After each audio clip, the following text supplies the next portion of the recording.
Aux États-Unis, le droit à l'avortement va-t-il bientôt être supprimé par la plus haute juridiction du pays? Un projet de décision en ce sens a fuité dans la presse américaine. Le Mali rompt des accords de défense conclus avec la France et d'autres pays européens.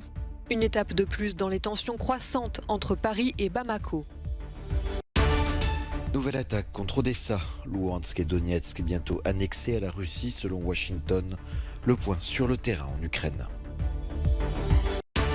L'Ukraine espère sauver d'autres civils bloqués dans l'usine Azovstal à Mariupol. Une centaine a été évacuée ce week-end. Une nouvelle opération est prévue ce mardi.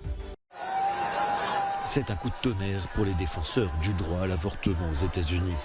Selon des révélations du site d'information Politico, la Cour suprême est sur le point d'annuler un arrêt historique reconnaissant l'interruption volontaire de grossesse comme un droit garanti au niveau fédéral. Une victoire cruciale pour ces militants anti-IVG. C'est le début de la fin. Les documents judiciaires ont fuité, mais nous devons continuer à nous battre parce que nous savons que la Cour suprême est influencée par l'opinion publique. Donc nous devons sortir pour dire que le renversement de l'arrêt Roe contre Wade est une bonne chose. De son côté, le planning familial américain a réaffirmé dans un tweet le droit des femmes du pays à pratiquer l'IVG, tout en précisant qu'aucune décision définitive n'a été prise pour le moment. Garanti depuis 1973, le droit à l'avortement est menacé comme jamais aux États-Unis. Plusieurs États, comme le Texas ou le Mississippi, ont voté des lois le restreignant très largement, sans que la Cour suprême n'y trouve pour l'instant quelque chose à redire.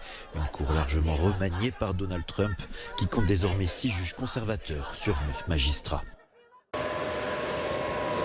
La junte militaire malienne met ses menaces à exécution. Elle a dénoncé lundi les accords de défense conclus avec la France en juillet 2014. Bamako accuse Paris d'atteinte flagrante à la souveraineté nationale et de multiples violations de son espace aérien. L'opération Barkhane est concernée, mais aussi l'engagement européen. Le gouvernement de la République du Mali décide de dénoncer avec effet immédiat l'accord des 7 et 8 mars 2013 déterminant le statut du détachement français applicable à la force Barkhane et le protocole additionnel des 6 et 10 mars 2020 déterminant le statut de détachement non français de la force Takuba. C'est une étape de plus dans la dégradation des relations entre le Mali et la France. Depuis l'arrivée au pouvoir des militaires en août 2020, Paris a déjà commencé à quitter progressivement le pays.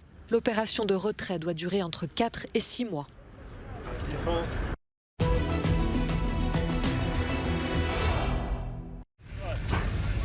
Sur ces images des forces de défense ukrainiennes, un immeuble d'Odessa vient d'être pris pour cible par une frappe russe.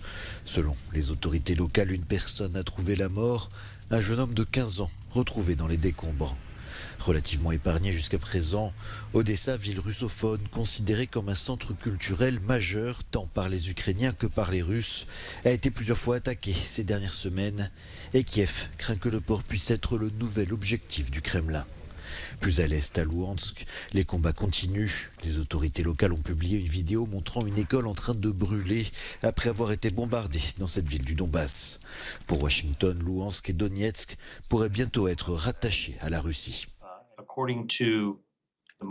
Selon les rapports les plus récents, nous pensons que la Russie va tenter d'annexer les prétendues républiques populaires de Donetsk et de Louhansk.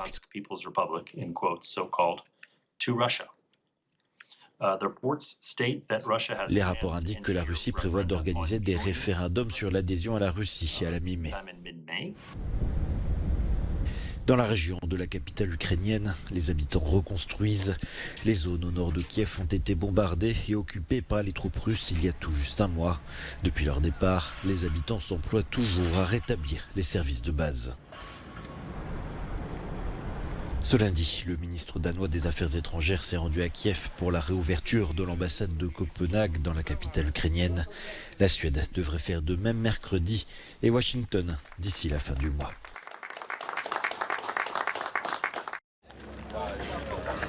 Ils reviennent de l'enfer. Après des semaines terrées sous terre, une centaine de personnes évacuées de la scierie Azovstal à Mariupol est arrivée à Zaporizhzhia. Le gouvernement ukrainien en attendait beaucoup plus, mais la dernière opération d'évacuation lundi n'a pas fonctionné. Une nouvelle tentative est prévue pour mardi matin. Le site est bombardé par l'armée russe. Selon Kiev, des centaines de civils y sont encore bloqués. Les rescapés racontent leur calvaire. Ils ont bombardé Azovstal pendant 1 mois. Tous les marchés sont détruits, tous les magasins, toutes les pharmacies sont détruites. Et il n'y a pas de médicaments, pas de nourriture, rien. Et les enfants, j'espère qu'ils n'auront plus jamais à souffrir comme ça. Plus jamais.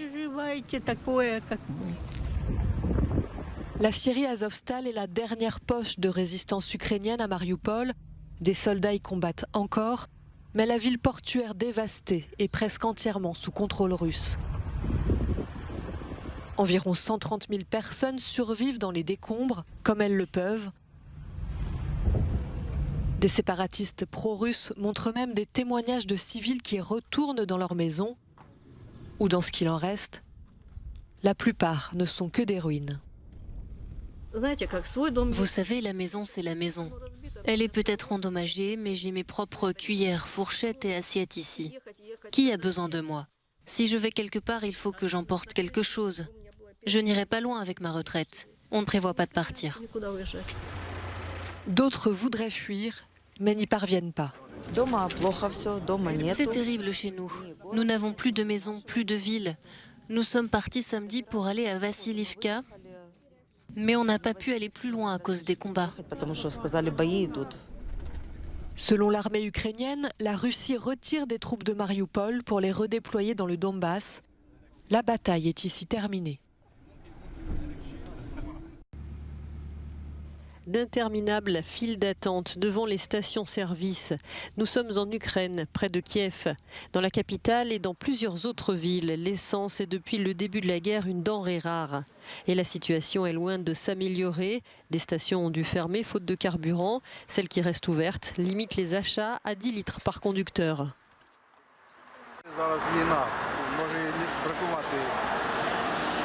C'est la guerre en ce moment. Une pénurie d'essence, ça peut arriver. Mais j'ai besoin d'aller travailler tous les jours. Et il est impossible d'aller à certains endroits de Kiev en transport en commun.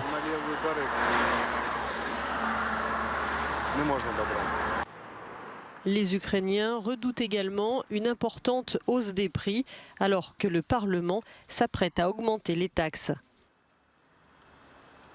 Il y a un manque de fioul à cause des dépôts de pétrole qui ont été touchés par des frappes de la Fédération de Russie. Ces dépôts sont des cibles stratégiques importantes et même si on s'efforce de tout réparer rapidement, c'est difficile de faire face. Pour l'heure, la seule solution pour les autorités est d'appeler la population à économiser autant que possible l'essence et à emprunter davantage les transports en commun.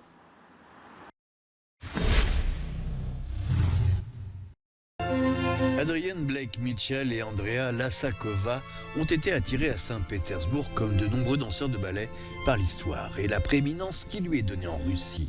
Mais le rêve de Mitchell et Lasakova de se produire dans l'une des capitales mondiales de la danse s'est brutalement arrêté lorsque la Russie a envahi l'Ukraine. Ils ont maintenant trouvé refuge en Californie, où ils répètent. Pour moi, ça a toujours été mon rêve. Depuis mes études en Slovaquie, j'ai toujours été fasciné par la langue russe et j'ai toujours voulu danser en Russie. Nous nous sommes réveillés un jour pour découvrir qu'il y avait eu une invasion de l'Ukraine et à cause de cela, nous avons décidé de partir.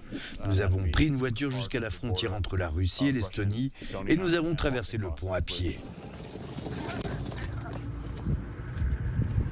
À la frontière, les services secrets russes les ont interrogés, mais ils ont néanmoins pu rejoindre l'Estonie sans encombre. Sous pression en Russie, ils n'avaient pas pu s'exprimer librement par crainte de représailles jusqu'à leur fuite. Nous avons été muets jusqu'à notre départ. Les personnes qui s'étaient exprimées entendaient des coups à leur porte ou des appels téléphoniques ou se faisaient reprendre par leur employeur. Mais dès que j'ai franchi la frontière dans les 2 heures qui ont suivi, j'ai posté et écrit pour condamner l'invasion. La plupart de nos amis non russes sont partis et je ne pense pas qu'ils reviendront bientôt. C'est ce que je pense parce que c'est trop dur là-bas. Le ballet russe va définitivement être totalement isolé de l'Occident. Les 2 danseurs ont la chance de ne pas être russes et d'avoir pu finalement quitter la Russie facilement. Beaucoup ne peuvent partir faute de savoir où aller et de tout quitter.